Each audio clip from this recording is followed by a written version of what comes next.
Santos here at potentials.com, signing at our channel. It's been quite a time na nandito tayo sa ating workshop at our third floor in our house. So today I would like to share with you my Christmas gift. So last night I remember unboxing it. So i-share ko pa rin kahit na unbox ko na siya. Thank you Danielle and Erica for the Christmas gift. So aside from this, meron pa silang trail mix and no sugar peanut butter. Plus this, Daniel, alam ko na ang tawag sa kanya, it's an organizer. Ayan. So para sa crafts natin, hindi tayo friend ng organizer ni Daniel and Erica.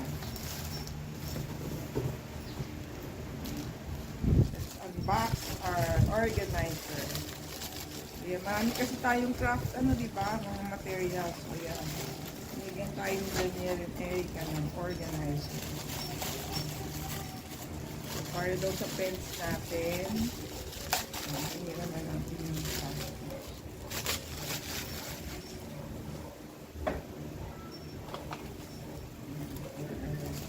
Ball pens for our paintbrush. So, kasi yung mga natin po, ayan, no? We just basic in a mug. Ayan. Halo-halo po yung pencil natin, our brush, our white pen, or gel pen, our pencil. Ayan, meron na tayong organizer for our craft material. Thank you so much. Gusto talaga nilang ayusin ang ating workshop. Gulo-gulo kasi siguro ang ating workshop. Kaya, ayan, binigyan tayo ng craft organizer. Sabi natin ang plastic. Pero tayo, niya ang ating mga magamit pa natin. Ating mga plastic, or some other products. So, para siyang Lazy Susan, na ikot-ikot mo siya. Sabi natin ang ating plastic. You can use it for future use. Recycle till it fades away.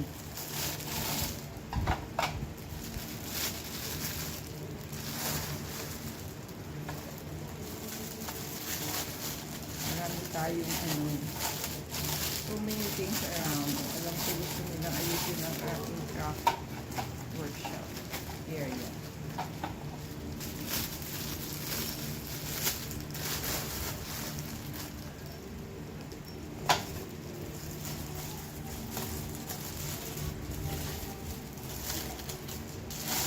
Violet and violet and pink, favorite colors. Last one.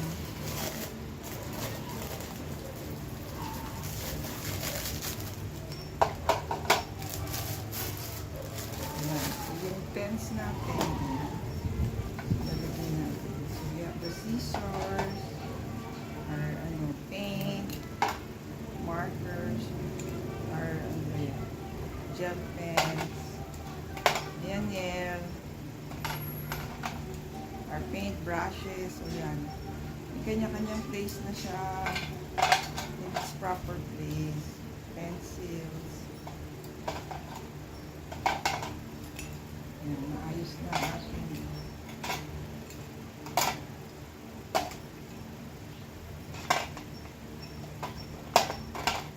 So this is our, so naiikot siya, look, naiikot siya. So sa ating workstation, thank you Danielle and Erica for this beautiful organizer. Yan, nahanap pa natin Merry Christmas everyone, stay safe and God bless you all. Thank you for watching. See you in our next video.